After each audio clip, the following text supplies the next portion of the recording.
o Senhor, para ler o seu livro, para orar, para buscar o Senhor, obedecê-lo em toda e qualquer circunstância e servi-lo na sua igreja. Os hinos são muito bons, não é? Vamos abrir as Escrituras, meus irmãos, no Santo Evangelho do nosso Senhor Jesus Cristo, no capítulo de número 15. O Evangelho do nosso Senhor, segundo o registro do apóstolo querido, o apóstolo João.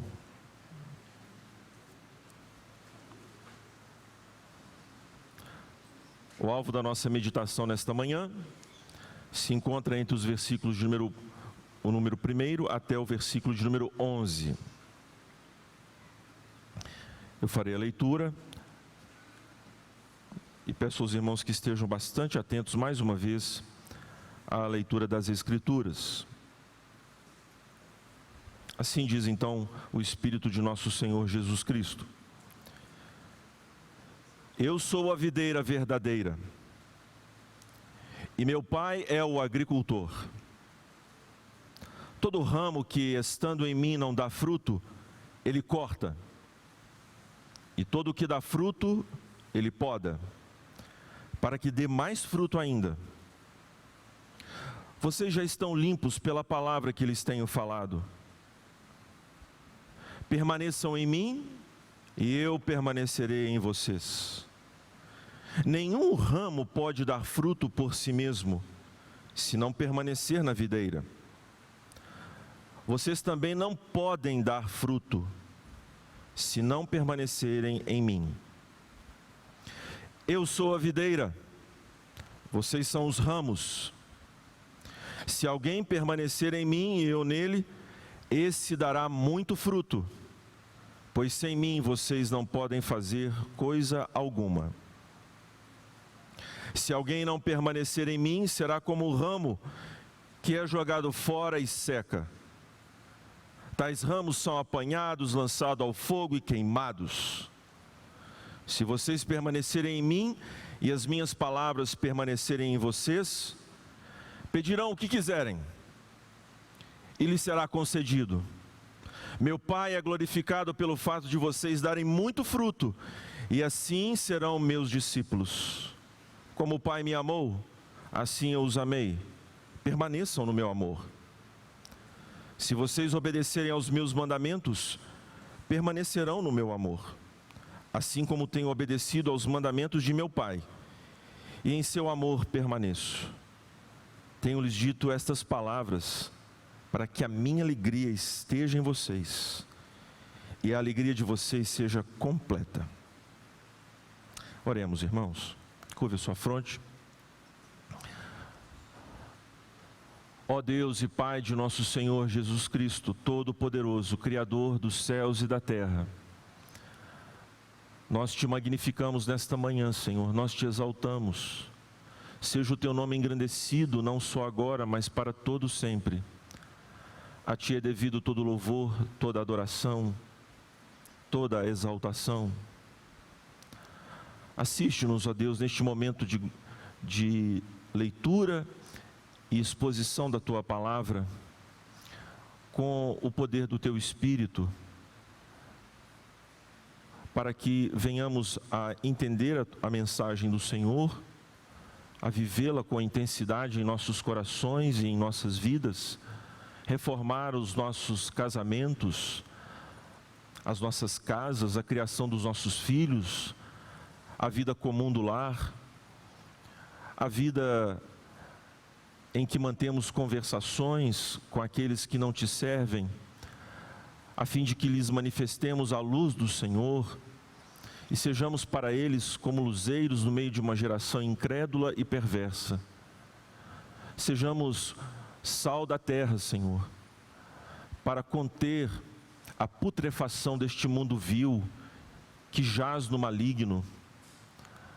Ajuda-nos, Senhor, como servos fiéis, a sermos homens, mulheres de oração, que estão conectados com Cristo Jesus e que amam obedecê-lo, servi-lo,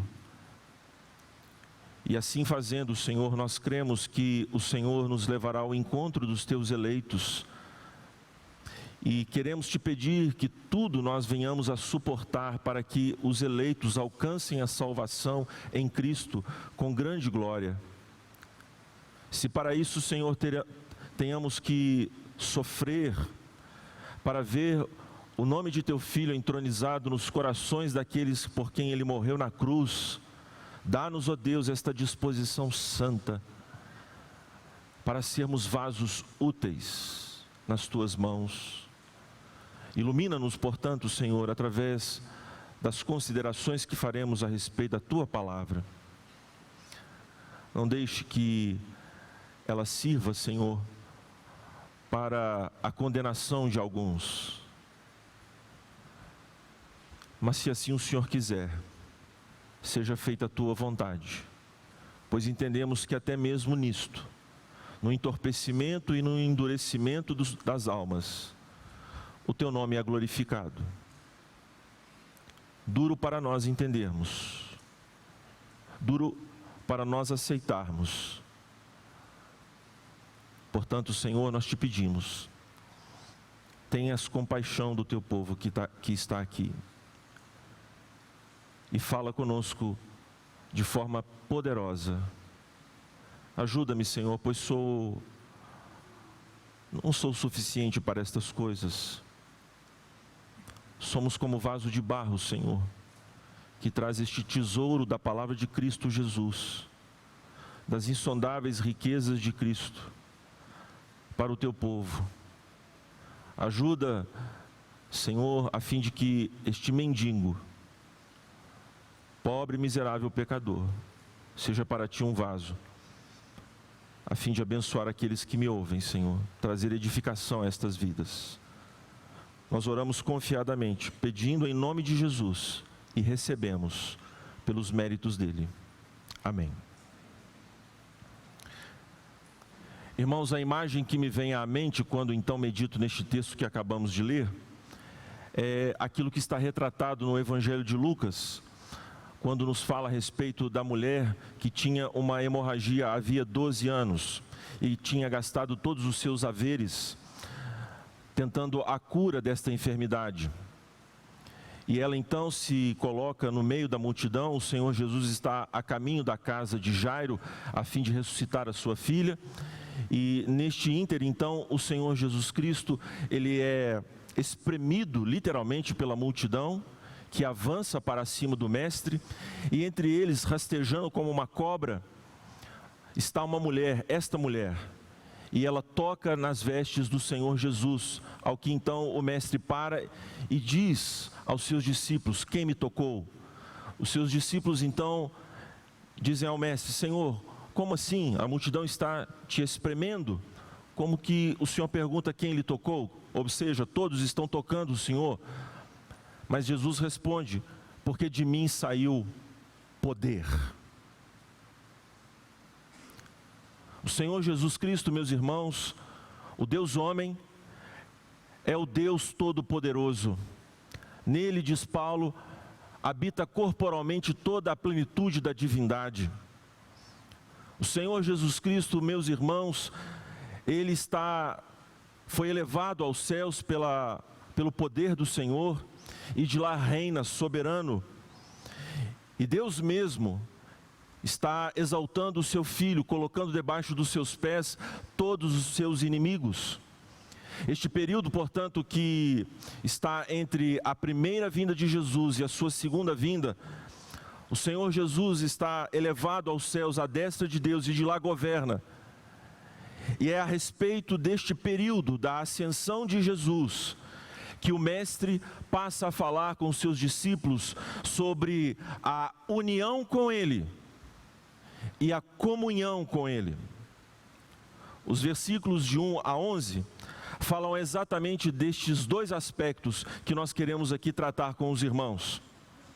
O Senhor Jesus, antevendo o período da sua ascensão, fala aos seus discípulos e, portanto, a toda a sua igreja que irá surgir nos séculos vindouros, como é a união com Ele e a comunhão com Ele. Os versículos de número 1 até o versículo de número 3, nós temos o Senhor Jesus anunciando a união com Ele. Mas nos versículos de número 4 até o versículo de número 11, nós temos o Senhor Jesus falando dos vários aspectos relacionados à comunhão que os crentes estabelecem com Ele. De antemão quero lhes dizer, irmãos, que há de fato outras divisões que são propostas por bons comentaristas a respeito deste texto. Humildemente nós temos que fazer a nossa opção, segundo aquilo que compreendemos e em acordo também com o restante da igreja do Senhor Jesus, principalmente aqueles que se colocam nesta tarefa de bem interpretar a palavra do Senhor. Há alguns que propõem a seguinte divisão.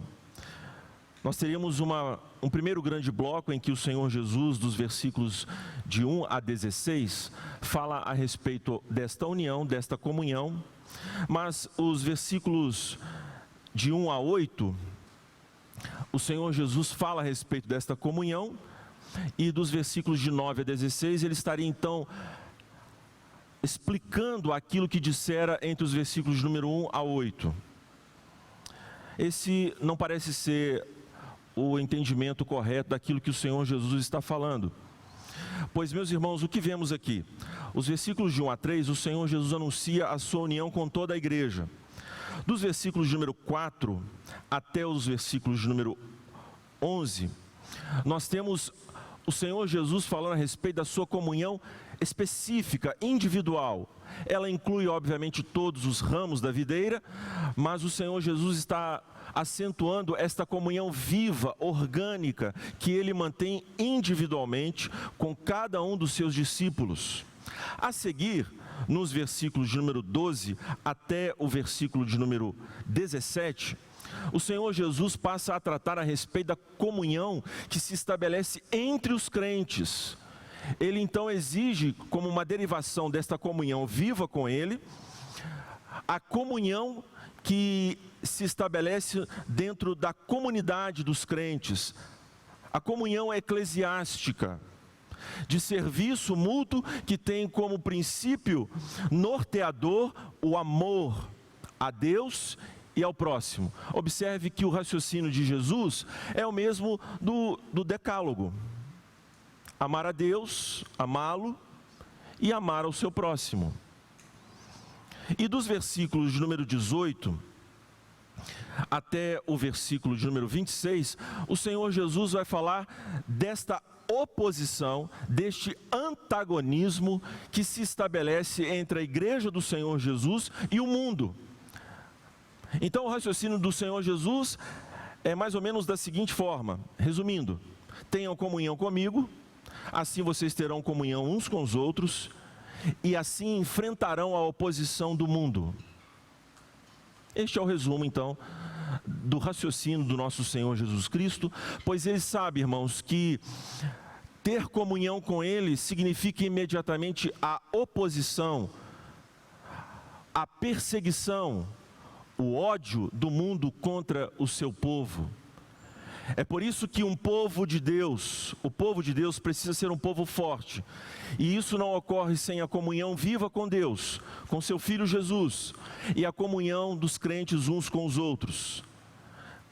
Assim então, irmãos, o que temos aqui para o nosso aprendizado é que esta conexão, que é a imagem da mulher que sofria com aquela hemorragia, eu aqui levantei, esta conexão, irmãos, ela é primordial, porque ela atende aos propósitos salvíficos de Deus, a alegria que podemos ter no Senhor. Não significa uma obediência seca e sem nenhuma recompensa. Deus nos quer alegres, felizes, frutíferos, e não estagnados, letárgicos, amedrontados, mas intrépidos, corajosos, valentes, felizes. Este é o desejo do Cristo que está à destra do Senhor e que reina em nossos corações. Ele nos quer cheios do seu Espírito, correndo por entre as nossas veias a seiva deliciosa que Ele mesmo nos provê. E também Ele nos quer assim, para guerrearmos contra os nossos inimigos. Seremos miseravelmente derrotados pelos nossos pecados e, consequentemente, também pelo mundo, se negligenciarmos as exortações do nosso Senhor, as suas orientações. Procedamos então, irmãos, ao entendimento do nosso texto. Antes, porém, só para relembrar aos queridos, no capítulo 14, o Senhor Jesus fala a respeito desta comunhão que Ele estabelece estando assunto nos céus, elevado aos céus. Então Ele diz que prepararia um lugar, significando não a sua segunda vinda, mas o lugar da comunhão dos crentes. Então nós nos assentamos com Cristo nos lugares celestiais. Hoje, agora, nós temos comunhão com Ele, moramos com Ele lá. Mas o seu Espírito, que é enviado dos céus, prepara também a morada no coração dos crentes. E a uma certa altura, do capítulo 14, eu quero aqui relembrar aos irmãos, veja, no versículo 16: e eu pedirei ao Pai, Ele lhes dará outro conselheiro para estar com vocês para sempre, o Espírito da verdade. O mundo não pode recebê-lo porque não o vê nem o conhece, mas vocês o conhecem, pois Ele vive com vocês e estará com vocês. Não os deixarei órfãos, voltarei para vocês. Então, o Espírito de Deus, ao habitar no homem, manifesta essa presença da Trindade em nós. É Cristo mesmo que mora em nós. O Senhor Jesus deixa isto claro ao responder Judas: se alguém me ama, obedecerá a minha palavra, meu Pai o amará, nós viremos a Ele e faremos morada nele. Então o Espírito, meus irmãos, nos faz ser habitados por Deus, por Cristo. Neste mesmo sentido, então, o capítulo 15 aparece. O Senhor Jesus, aparentemente, segundo nós entendemos ao final do capítulo 14, Ele está ainda no cenáculo e sai. João não nos diz se ele saiu e discursou aquilo que acabamos de ler em outro contexto, mas o fato é que, pelo andamento do próprio texto adiante, o Senhor Jesus profere este discurso que acabamos de ler, também no cenáculo, algumas horas antes da sua crucificação.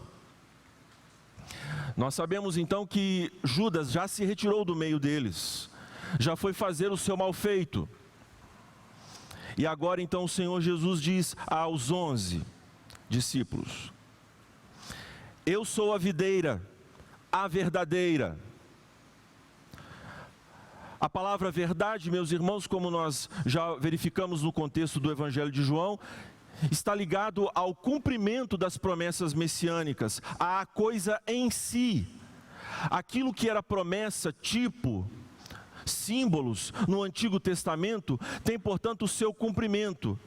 O Senhor Jesus, quando fala a respeito da verdade, Ele diz que é a verdade, o seu Espírito é o Espírito da verdade, a sua palavra é a verdade, e tudo aquilo que diz respeito a Jesus é verdadeiro, em todo e qualquer sentido que nós possamos conceber a palavra verdade. Mas sobretudo, irmãos, no contexto do Evangelho, o que temos é Cristo Jesus como aquele que perfaz, que cumpre nele as promessas. A graça e a verdade vieram por meio de Jesus Cristo, assim anuncia João em seu prólogo. Não apenas a verdade que se corresponde com a realidade, com os pensamentos.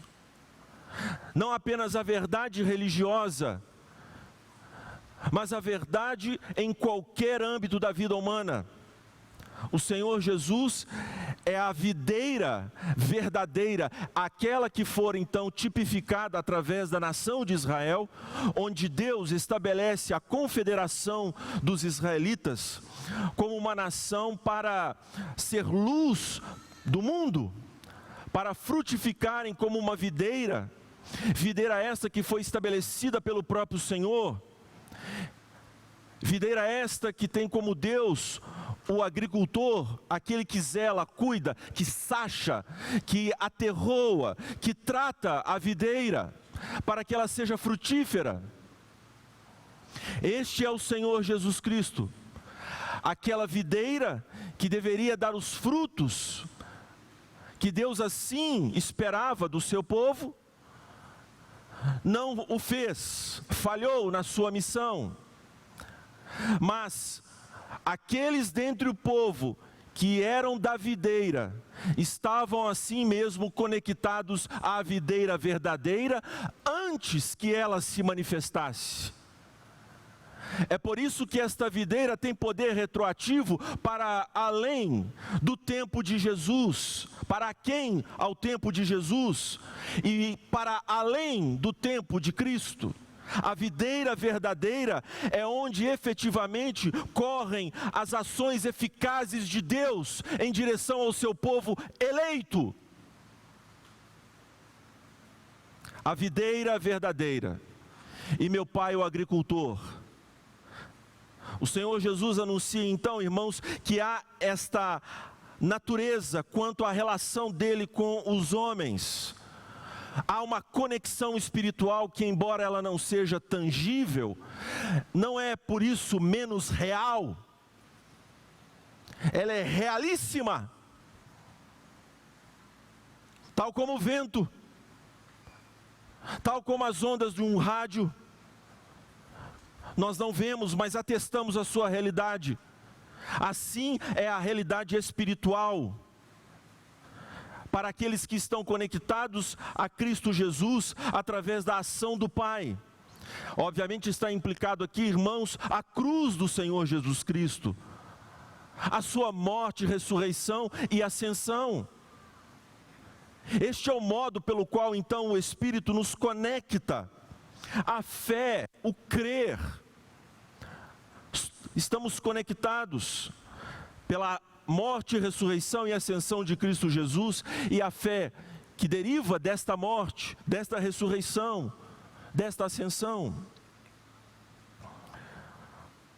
E o Senhor Jesus mostra que é necessário que as coisas assim sejam, a fim de que a sua obra tenha pleno efeito sobre a vida daqueles que estão conectados a Ele.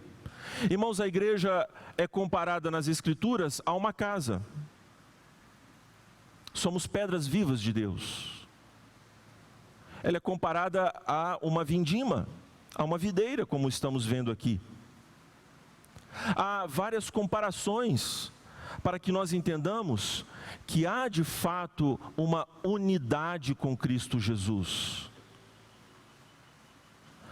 Paulo chega a dizer, irmãos, que agora o nosso corpo pertence ao Senhor.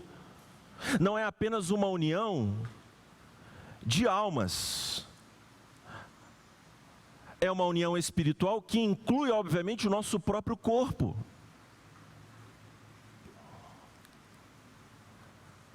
Por isso que o corpo não pode ser profanado. Porque o corpo, diz Paulo, pertence ao Senhor.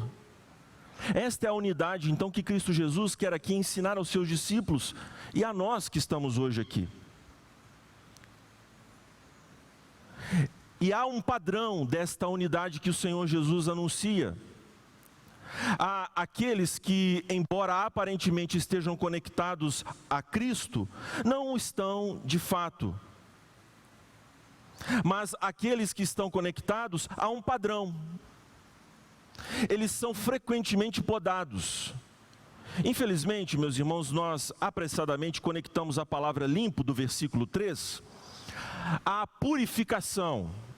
Sim, eu posso entender que este seja de fato um dos efeitos particulares desta poda que o Senhor Jesus fala no versículo de número 2. Mas, a rigor, irmãos, segundo veio do sentido do nosso texto, o Senhor Jesus está mostrando que esta ação do Pai de tratar os ramos e podá-los tem a ver diretamente com a própria palavra do Senhor Jesus Cristo, no sentido de fortalecer a essas pessoas, de fazê-los frutificar. Então nós estamos tratando aqui, segundo Jesus, de um aspecto eminentemente positivo, de frutificação, de vida cristã abundante. Claro, isso inclui a vitória sobre o pecado, sobre as nossas manchas. Mas isso lateralmente, o que Jesus quer mostrar é esse aspecto vivo, orgânico, positivo, de vida cristã autêntica, de sermos para Ele um ramo que glorifica o seu santo nome. Porque um ramo infrutífero, além de não estar conectado a Ele, ele se ira contra este ramo e o próprio Pai vai banir este ramo da videira.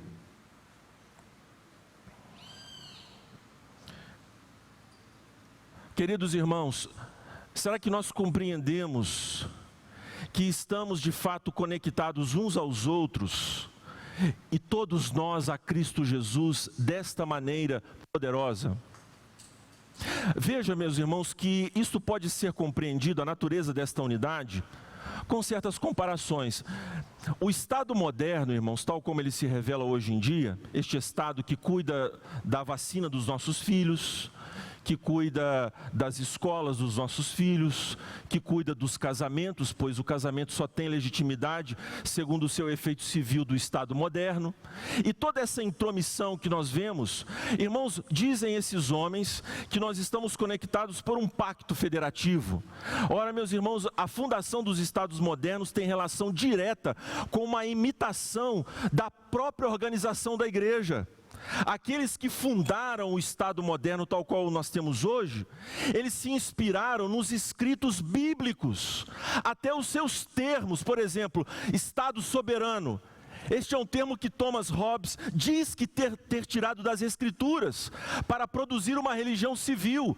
E tal é a força, meus irmãos, desta unidade espiritual mantida pelo Estado com os seus cidadãos, que qualquer ação de um ente federativo da nação brasileira tem efeito sobre a nossa vida, quer queiramos ou não.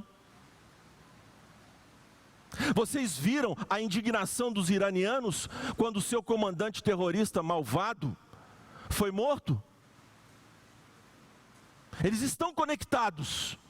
Aquilo os indignou. Da mesma sorte, os americanos, que não querem de maneira alguma que as suas embaixadas sejam assim tratadas pelos inimigos. Como é que pode um negócio desse? Vai invadir a embaixada, tornar refém as pessoas ali? É assim que funciona? E aí, então, toda a nação conectada ao presidente daquela república se fez então, meus irmãos, o inimigo dos iranianos. Conexão espiritual. Conexão essa artificial. Mas veja o poder que isso tem sobre as nossas vidas. Você entendeu que agora você é cidadão brasileiro, mas você é cidadão de uma pátria celestial? Que você presta contas em última instância sempre a esta nação? Que você está disposto a se colocar em desobediência civil, se acaso assim for necessário, para honrar esta pátria a qual você e eu pertencemos? Que você tem que dar satisfação a esta igreja e aos seus oficiais quanto aos seus passos, sejam eles positivos, para que nós todos glorifiquemos ao nosso Deus, porque quando um membro é exaltado, todos são. Mas também quando você sofre, porque quando você sofre, todos sofrem. É o que Paulo ensina àqueles que estão conectados a Jesus, à sua igreja, ao seu povo. Mas como que nós vivemos, meus irmãos? Como raminhos soltinhos por aí. achando que podemos então ter vida própria. Vivemos como ovelhinhas desgarradas em pastos não verdejantes, sujando as nossas patinhas no vômito do pecado. Somos serelepes, né? E aí, meu irmão, como que vai? Tudo bem? Tudo bem. Bem coisa nenhuma. Você está escondendo. Você acha que não deve satisfações. Mas, meus queridos, se nós estamos de fato unidos a Cristo Jesus, teremos grande prazer em conviver juntos uns com os outros e também compartilharmos os nossos pecados, as nossas dores, as nossas lutas. Se é dever daqueles que jurisdicionam o povo de Deus perguntar como a vida dos queridos vão, também é dever dos queridos dar satisfação, como tem andado nesse mundo. Pastor, isso aí não é render um certo tipo de atitude?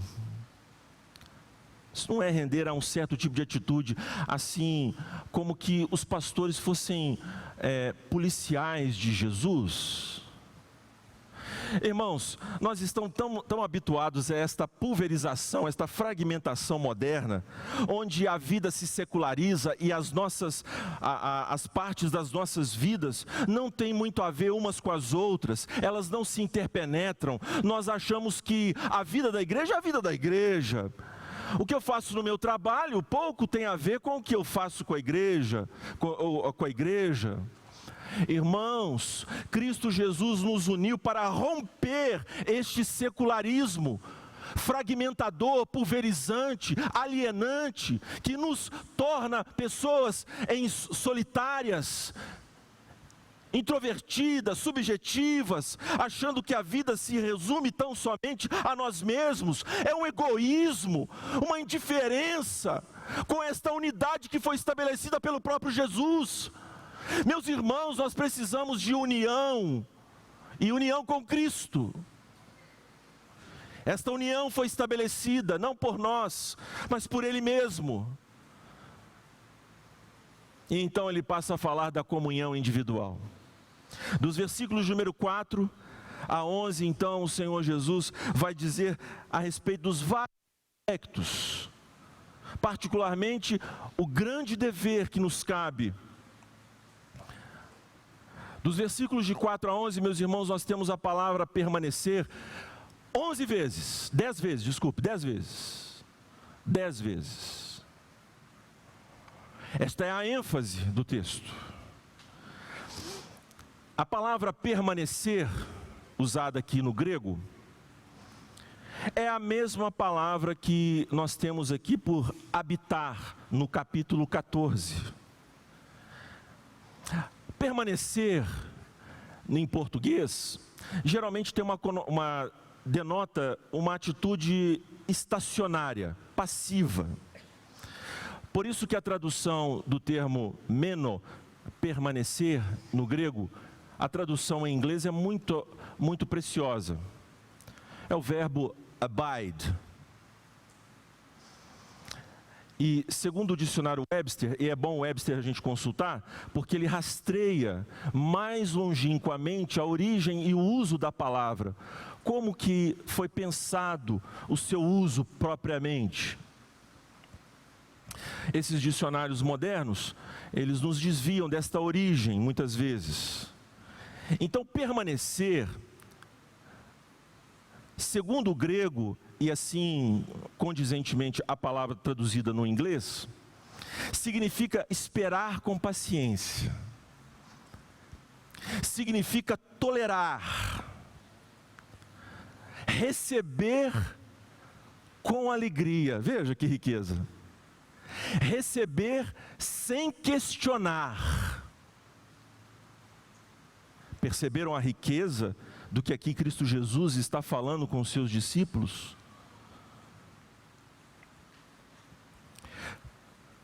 Esperem em mim, tolerem por mim, obedeçam sem criticar, sem questionar. me amem.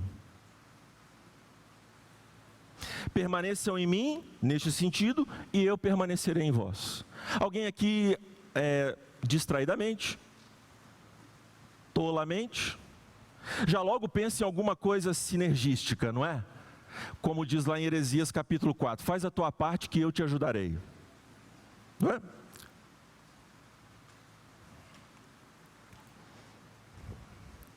Me diga com quem andas que eu direi quem tu és. Acrescentares, capítulo 3, versículo 4. Não, irmãos, Jesus não está falando aqui em que nós fazemos a nossa parte e Ele então age. Não, não, não, não, não. Eu raramente faço isso, mas é para enfatizar. Não é isto. Por quê, pastor? Pelo que ele fala no versículo seguinte. Nenhum ramo pode dar fruto por si mesmo. Então não há da parte do homem em si, nos seus esforços, qualquer tipo de ação que produza efeito espiritual, tal como Cristo espera. Não há eficácia em nenhum ato propriamente dos homens. Não há poder que nós podemos manufaturar com as nossas mãos. Não há. Ele está deixando claro que este poder vem dele. Qual é, portanto, meus irmãos, o lugar daquilo que Cristo aqui nos fala, de permanecer? Se não permanecer na videira, nenhum ramo pode dar fruto por si mesmo se não permanecer na videira. Vocês também não podem dar fruto se não permanecerem em mim. Eu sou a videira, vocês são os ramos. Se alguém permanecer em mim e eu nele, esse dará muito fruto, pois sem mim vocês não podem fazer coisa alguma. Então está claro que não há nada que o homem possa fazer por si mesmo que gere estas uvas, estes frutos. Pastor, que fruto Jesus está falando afinal de contas? Bem, segundo o contexto, ele está falando de fruto conforme é a comunhão com o próprio Deus, das virtudes cristãs propriamente. Ele está falando, meus irmãos, do fruto do Espírito. Aquelas virtudes que são aguardadas na vida daqueles que são verdadeiramente transformados por Deus. E estas virtudes, elas não podem partir de nós, porque elas são virtudes, meus irmãos, espirituais, procedente do Pai das luzes, onde não há sombra de variação. É dele, portanto, que vem este poder. A esta altura, meus irmãos, eu tenho que dizer algo bem claramente para os queridos aqui. Meus amados, se você, em algum nível, seja aqueles dizeres bregas do Instagram,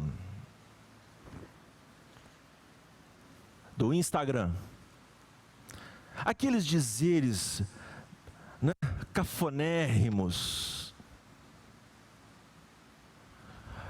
ou passando as teologias subjetivistas de justiça própria, sejam elas de origem católica ou arminianas, todo o semipelagianismo, e chegando até o coaching hoje, onde as pessoas dizem a respeito do seu poder interior, da sua força interior, da sua autodeterminação. Se você se envolve, amado, atentai para isto, em qualquer nível destes que acabei de mencionar, e nós nos envolvemos, não é porque temos a carteirinha calvinista que estamos isentos de justiça própria. Mas se você se envolve com essas coisas, o mínimo que seja, é contra a suficiência de Cristo que você está atentando. Você está dizendo, Cristo só não basta, é necessário Ele e a minha obra carnal, a minha justiça própria, a minha ação. Você está se colocando em rota de colisão contra o próprio Jesus, que Ele é propriamente a videira verdadeira. É nele que correm as seivas saborosas, as seivas poderosas, as ações graciosas que vivificam o povo de Deus.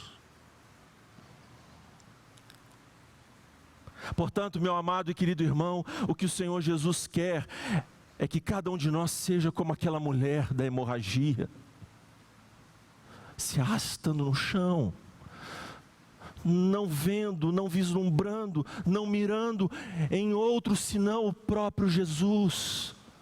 Pastor, mas como que essas coisas se dão? Será que Jesus está falando de uma união em que nós imaginamos o nosso braço se estendendo tal como galhos e se unindo a um tronco? Será que é algum tipo de experiência mística em que nós sentimos um calor, um frescor na alma? Não. O Senhor Jesus desce aos detalhes quanto ao que é propriamente esta comunhão. Veja então no versículo de número 7, se vocês permanecerem em mim e as minhas palavras.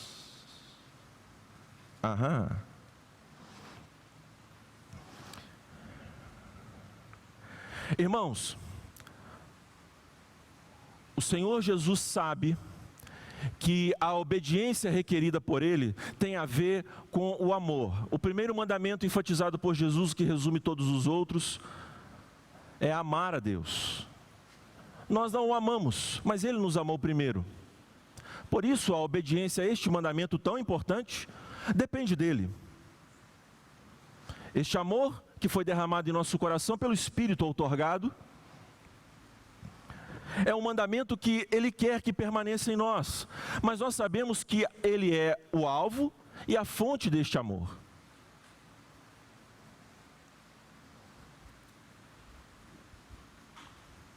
Mas a posição que Jesus nos quer, e eu aqui não vou ficar esmiuçando, a posição que o Senhor Jesus nos quer é de obediência, sem questionar, de nos colocar avidamente para entender a sua vontade e colocá-la em execução, esperando que Deus, por sua muita graça, que opere em nós o querer e o realizar, efetive, meus irmãos, a sua obra. A linguagem de Jesus, portanto, irmãos, é nada mais, nada menos do que uma linguagem pactual. Quero relembrar os irmãos como é esta linguagem. A linguagem da antropocêntrica, do homem, da força própria, da justiça, do legalismo é: eu faço e Deus faz. A linguagem da religião do céu é: faça porque Deus fez. Se não é assim, vamos consultar um outro texto onde Paulo reproduz essa mesma linguagem de Jesus. Vamos lá para Colossenses. Abra sua Bíblia, por favor. Na carta de Paulo aos Colossenses, no capítulo de número 3.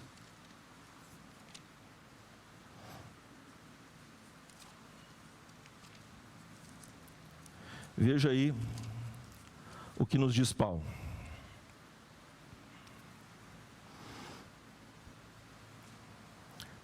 Veja Paulo falando sobre essa unidade espiritual que mantemos com Jesus, e ele vai falar sobre essa união mística e a seguir as ações que acompanham essa união. Portanto, versículo 1: já que vocês ressuscitaram com Cristo, procurem as coisas que são do alto. Observaram? O que Deus fez, vocês já ressuscitaram, vocês já estão com Cristo. Nós não fizemos isso. Se então estamos unidos, não no sentido de que eu preciso me unir, mas se Ele já me uniu a Ele, ok? Eu vou precisar que todo mundo balance a cabeça, ok?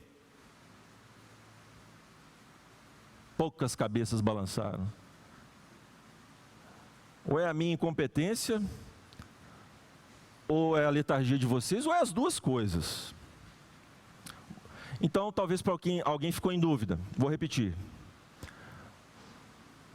Se você está unido, não no sentido de que eu fiz alguma coisa para estar unido, Mas se Ele me uniu a Ele, essas coisas têm que acontecer.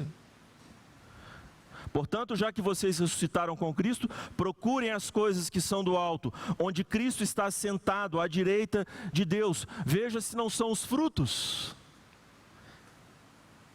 Mantenham o pensamento. Aqui a tradução em inglês é melhor ainda. Mantenham o pensamento, não é só o mundo da mente. Não é essa palavra que Paulo usa, isso pode nos confundir. É manter a mente, a vontade e os sentimentos. É uma moção integral, é o movimento inteiro do homem. Mantenham-se integralmente nas coisas do alto.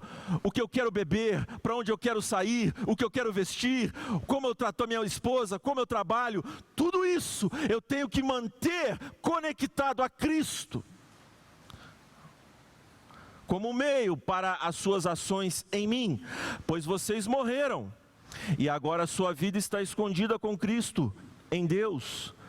Quando Cristo, que é a sua vida, for manifestado, então vocês também serão manifestados com Ele em glória.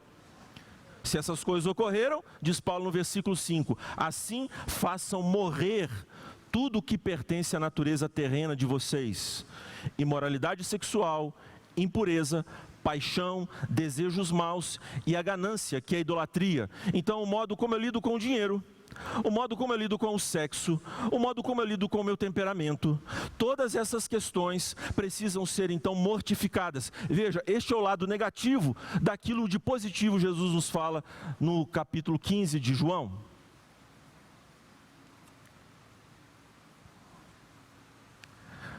Eu teria que ler outro texto, mas eu vou só indicar aqui para os irmãos lerem. Se encontra em 2 Pedro, capítulo 1. Depois em casa os irmãos vão ler. Pedro vai dizer: ora, em Cristo foram doadas todas as coisas que nos conduzem à piedade. E a seguir, Pedro então passa a falar sobre o que nós devemos fazer. Se estamos então em Deus, façamos aquilo que é do seu interesse, daquilo que Cristo nos ensina. Obviamente, meus irmãos, isso tem uma conexão com a palavra. Então, hoje nós teremos a ceia do Senhor. Como que Deus assim nos vivifica, irmãos? Pelos seus meios de graça. Obedecendo a sua palavra, que é meio de graça para nós. Participando adequadamente do pão e do vinho. Trazendo sempre a nossa memória e fazendo bom uso das nossas declarações, quando então fomos batizados. O batismo é meio de graça, e as igrejas reformadas, na sua grande maioria, não instruem os seus membros a se conectarem a Cristo Jesus, lembrando do seu batismo, seja quando ele ocorre na igreja, ou nos momentos de adversidade e grande luta. Como que é isso, pastor? Eu explico. O pastor, então, quando está sendo tentado, não sei se você sabe, o pastor também tenta e peca. Acontece, viu? Nestes momentos de grande tristeza, o que eu faço invariavelmente?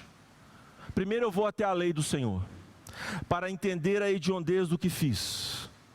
Não vou dar refrigério à minha alma, até que eu entenda com a mente a abominação do meu pecado, a crucificação de Cristo por causa dele, e o juízo que aguarda todos aqueles desobedientes.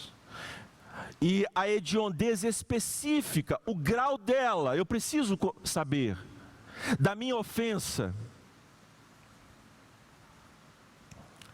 A seguir então, eu consulto o texto de Gálatas, Colossenses, Romanos, quando Paulo, para orientar a vida cristã autêntica dessas audiências, lhes ensina a respeito do batismo, para proporcionar àqueles irmãos vitória espiritual. Então, irmãos, nós fizemos votos aqui, nós fizemos votos no batismo. Você se lembra do que você votou?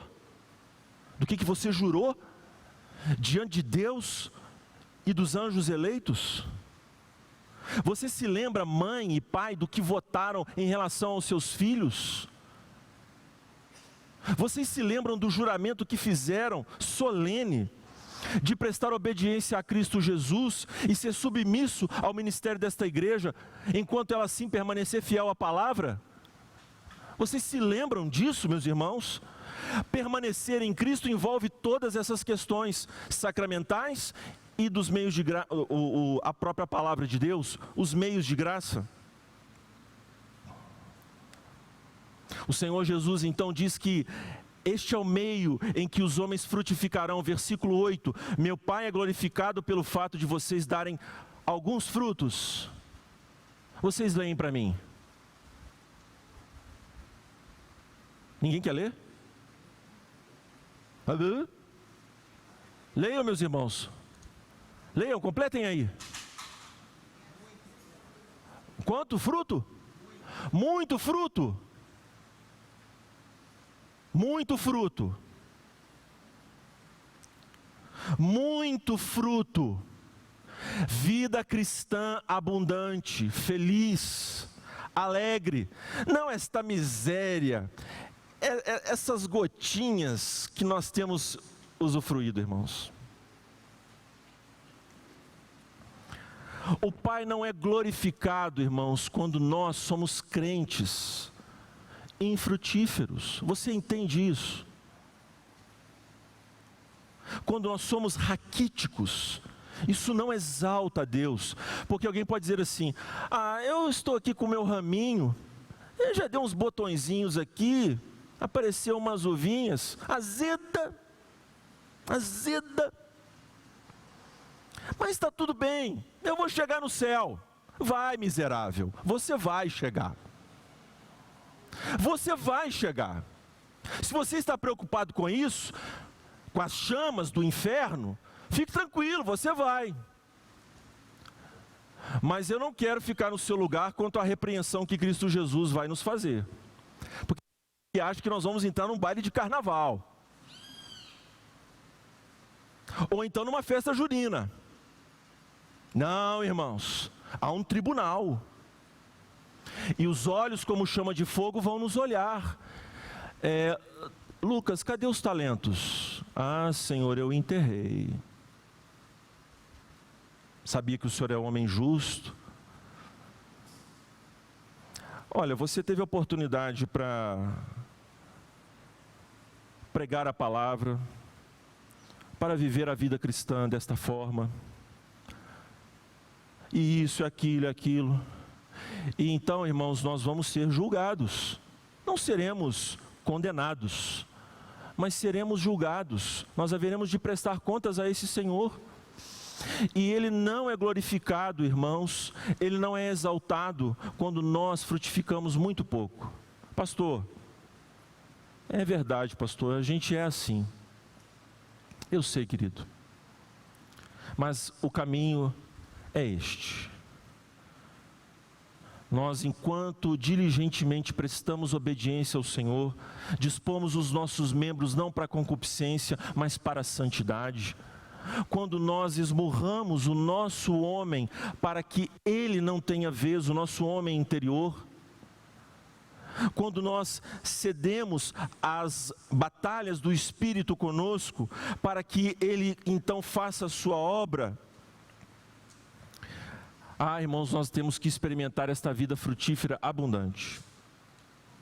E assim serão os meus discípulos. Aqui está meu questionamento: será que Jesus espera que os seus discípulos deem muito fruto e assim sejam os seus discípulos? É exatamente isso que Ele espera.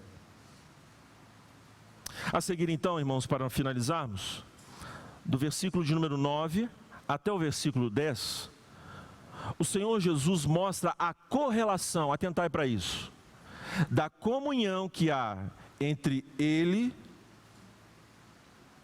o Pai, e nós, e a correlação que há entre a comunhão dele, o Pai, o Espírito, nós e o amor, e a correlação que há entre ele, o Pai, o Espírito, nós, o amor e os mandamentos. Entenderam o raciocínio?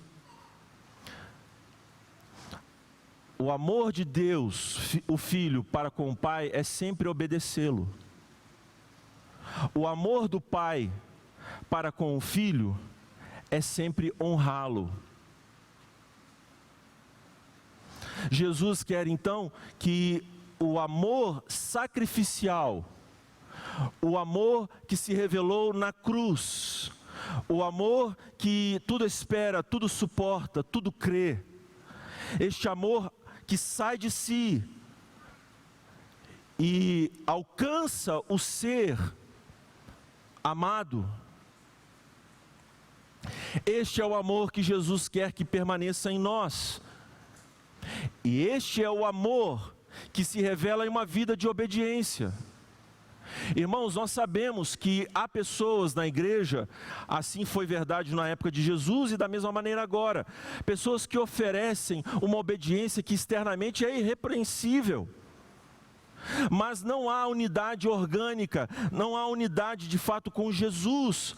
E um dos modos em que isto, uma das questões que revela esta falsa comunhão é a falta de amor. E é interessante, meus amados, porque isso diz respeito ao mundo interior dos homens, e só Deus conhece aqueles que o amam. E aqueles que fazem o que fazem, mas não o amam de fato, não fazem por amor. Aqui estamos num terreno onde nós também somos completamente inapropriados para estar. O terreno do amor. O amor, meus irmãos, que se revela em uma vida de obediência e mandamentos. O Senhor Jesus quer que nós permaneçamos nele, porque Ele nos colocou ali, para frutificarmos através do amor. Não há outro pedido a fazer a Jesus, meus irmãos, ao Deus o Pai e ao Espírito, senão: Senhor, eu preciso te amar mais.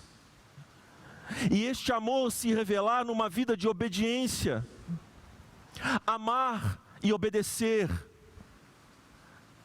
Até aqui então ficamos com a impressão de que Jesus está insistindo numa vida extremamente regrada, que ao final de tudo não temos recompensa alguma. Somos como aqueles servos que fazem tudo porque o Senhor mandou.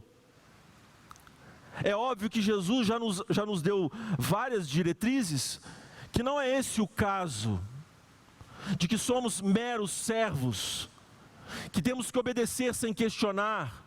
Sim, somos escravos dele, mas escravos do prazer que Ele quer nos proporcionar. Veja o versículo 11. Tenho-lhes dito estas palavras, para que a minha alegria esteja em vocês e a alegria de vocês seja completa. Irmãos, se nós entendêssemos isso, em toda a sua amplitude espiritual. Sabe, querido, quando nós quebramos a lei do Senhor, sofremos, obviamente, as consequências, porque Deus atrelou aos nossos atos consequências. Nem sempre Ele nos impõe essas consequências, é a sua misericórdia, mas elas virão. Mas o mais importante, irmãos, é porque o mandamento é um meio para o prazer. Lembre-se daqueles momentos em que você sentiu parecendo esmagado de amor por Jesus, em que você realmente experimentou a plenitude do Espírito, e da sua boca saíram os salmos, os louvores a Deus, o congraçamento dos santos lhe é prazeroso, a leitura da palavra lhe é mel na boca, ainda que fel no ventre, mas você sente prazer do mesmo jeito, quando a palavra lhe espeta, porque ela está lhe limpando, e quando a palavra lhe consola, te edifica. Você tem experimentado essas realidades. Prazer, como diz Lewis, joy.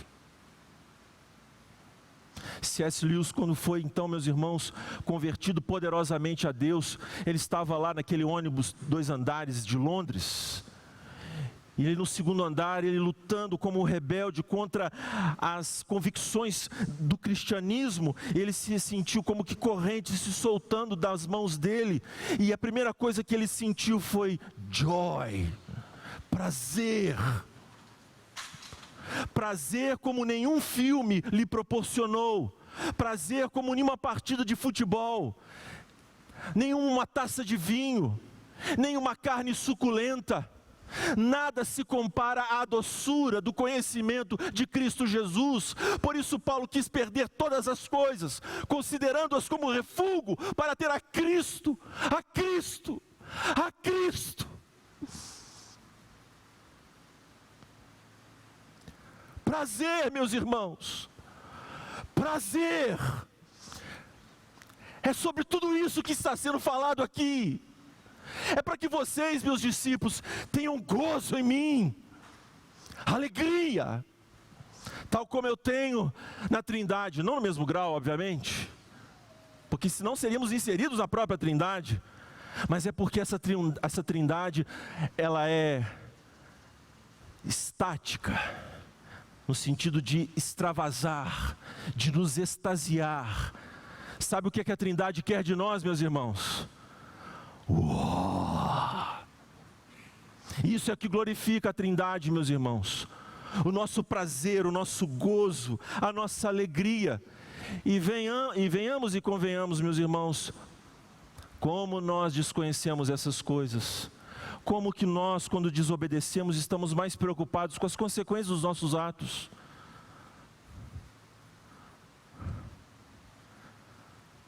Muitas vezes estamos envergonhados por causa dos nossos atos, mas não arrependidos. Os nossos frutos são daninhos, são esquisitos. Será que você então está na videira verdadeira? Porque Jesus diz que esses ramos infrutíferos são apanhados, lançados ao fogo e queimados, são executados. O Senhor Jesus, na sua vinda, meus irmãos, recolherá no seu celeiro o trigo.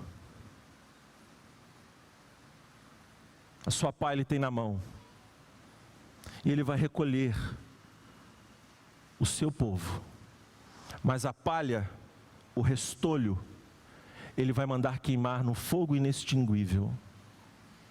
Muitos que estão, meus irmãos, conectados a Cristo Jesus, não de forma orgânica, salvífica, de amor e obediência, estão desempenhando um papel hipócrita. Eu lhe convido nesta noite, nesta manhã, a se arrepender do seu pecado.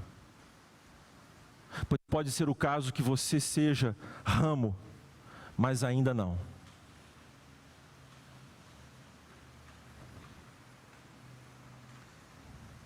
Ramo de fato.